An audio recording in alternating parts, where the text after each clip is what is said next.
मैं ऐसा कहूंगा कि महत्वाकांक्षा और आत्मविश्वास से भरा हुआ आत्मनिर्भर भारत का ये बजट है। मैं आदरणीय प्रधानमंत्री मोदी जी और फाइनेंस मिनिस्टर निर्मला सीतारमण जी का बहुत बहुत अभिनंदन करना चाहता हूँ, आभार व्यक्त करना चाहता हूँ कि पेंडेमिक के चैलेंजिंग समय पर, चुनौतीपूर्ण समय पर जिस प्रकार का बजट उन्होंने दिया है, अपने आप में पूरी दुनिया में चैलेंज को कैसे अवसर में बदला जाता है, इस बजट ने हमको दिखाया है। अगर हम देखें तो लोग ये मानते थे कि बजट श्रिंक होगा, बजट में स्पेंडिंग कम होगा, इंफ्रास्ट्रक्चर का स्पेंडिंग कम होगा, लेकिन एक अभूतपूर्व इस प्रकार का स्पेंडिंग इंफ्रास्ट्रक्चर का किया जा रहा है। 5 लाख करोड़ से ज्यादा पैसा इंफ्रास्ट्रक्चर पर लगाया जा रहा है। विशेष रूप से हेल्थ के सेक्टर में 131%, 31% हेल्थ सेक्टर में बढ़ोतरी की गई है और 28,000 प्राइमरी हेल्थ सेंटर्स को विकसित किया जाने वाला है, जिससे देश में गरीबों को और निम्न मध्यम वर्गीयों को डायरेक्ट हेल्थ बेनिफिट मिलेगा और सरकारी व्यवस्था में अच्छे तरीके से इलाज मिलेगा। प्रधानमंत्री स्वास्थ्य सुरक्षा योजना का यह विस्तार देश के लिए एक अभूतपूर्व इस प्रकार की घटना है। विशेष रूप से इंफ्रास्ट्रक्चर के सेक्टर में रोड्स हो, पोर्ट्स हो, मेट्रो रेलवे हो या फिर हाउसिंग हो, इसमें जिस प्रकार से या रेल का सेक्टर हो, जिस प्रकार से सरकार ने निवेश करने का निर्णय लिया है, ये अपने आप में एक रिकॉर्ड है और इससे हमारी अर्थव्यवस्था को गति मिलेगी, इससे बड़े पैमाने पर रोजगार निर्मित होगी और इसके साथ साथ डाइवेस्टमेंट और पब्लिक प्राइवेट पार्टिसिपेशन, ये दोनों चीजों को अगर हम मिलाकर देखें तो मैं ऐसा मानता हूं कि कम से कम 1 करोड़ रोजगार के अवसर इसके माध्यम से देश के अंदर तैयार होंगे।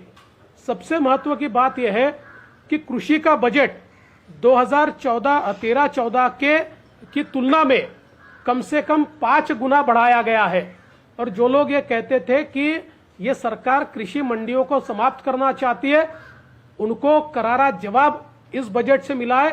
कृषि मंडियों को न केवल स्ट्रेंथन किया गया है, बल्कि उनको एक बहुत बड़े निवेश को एक्सेस दिया गया है, जिससे वो अपने आप में आत्मनिर्भर हो सकती है।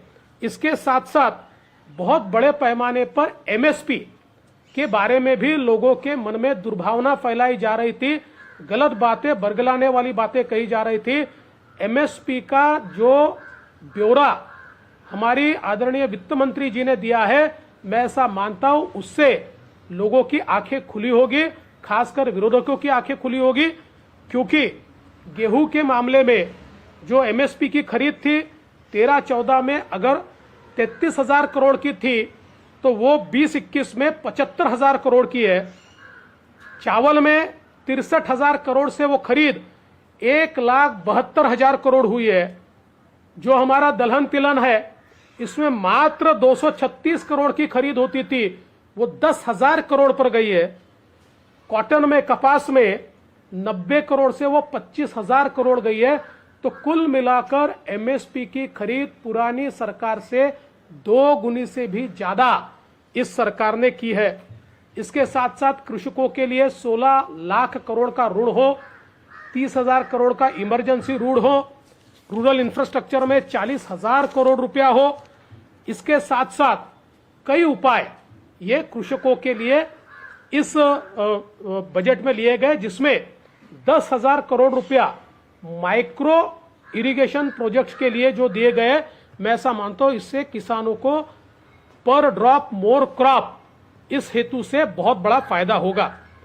एक और महत्वपूर्ण चीज है कि जो हमारे कामगार हैं उनके लिए, हमारे श्रमिकों के लिए इस बजट ने एक नया रास्ता खोला है और अब सब प्रकार के श्रमिकों को एक प्रकार से मिनिमम वेजेस, न्यूनतम वेतन एक्ट के तहत लाया जा रहा है। अभी तक कुछ ही श्रमिकों को न्यूनतम वेतन कानून लागू था, अब सारे श्रमिक फुटपाथ के, प्लेटफॉर्म के सारे श्रमिकों को ये लागू होने के कारण बड़े पैमाने पर सोशल सिक्योरिटी ये सारे के सारे श्रमिकों को प्राप्त होने वाली है। और अब तक केवल जो ऑर्गेनाइज सेक्टर में श्रमिकों को लाभ मिलता था, अनऑर्गेनाइज सेक्टर में भी श्रमिकों को उसी प्रकार का लाभ यहां पर मिलने वाला है। इतना ही नहीं तो एजुकेशन के सेक्टर में बहुत बड़े पैमाने पर सरकार ने निवेश किया है। 15,000 स्कूलें न्यू एजुकेशन पॉलिसी के तहत अत्याधुनिक की जाने वाली है। 750 एकलव्य विद्यालय जनजाति क्षेत्रों में तैयार होने वाले, जिसको 20 करोड़ से 38 करोड़ 48 करोड़ का एक एक विद्यालय पर निवेश किया जाने वाला है। 100 नए सैनिकी स्कूल खोले जाने वाले हैं और इसके साथ हायर एजुकेशन काउंसिल भी तैयार हो रही है। तो मानव संसाधन के निर्माण के क्षेत्र में भी सरकार ने इस बजट के माध्यम से बहुत महत्वपूर्ण काम किया है। इसके साथ साथ हम राज्यों का विचार करें तो राज्यों को भी अतिरिक्त निवेश के लिए अवसर तैयार करके दिए। केंद्र सरकार ने राज्यों का इंफ्रास्ट्रक्चर का निवेश ये 2 गुना 3 गुना बढ़े, इस प्रकार का रास्ता खोल दिया है, जिसके कारण राज्यों को भी बहुत बड़ा फायदा ये होने वाला है। इसके साथ साथ इस बजट ने टैक्स टेररिज्म को एबॉलिश किया है। फेसलेस सिस्टम के माध्यम से टैक्स टेररिज्म जो है वो समाप्त करने का काम इस बजट के माध्यम से हो रहा है। मैं विशेष रूप से सरकार का आभार व्यक्त करना चाहता हूं नासिक मेट्रो के लिए। नासिक मेट्रो का एक नया प्रोजेक्ट नियो मेट्रो के नाम से हमने केंद्र सरकार को भेजा था। एक नई परिकल्पना थी, जिन शहरों में उनकी जनसंख्या के अनुपात में मेट्रो फिजिबल नहीं होती, उनके लिए एक नए प्रकार की मेट्रो को हमने कंसीव करके केंद्र सरकार को भेजा था। केंद्र सरकार ने न सिर्फ उसको स्वीकारा बल्कि उसको एक नेशनल मॉडल के रूप में अडॉप्ट किया और नासिक के लिए पैसा भी दिया। उसके साथ साथ नागपुर के फेज 2 को भी पैसा दिया। इसलिए मैं केंद्र सरकार का बहुत बहुत आभार व्यक्त करता हूं।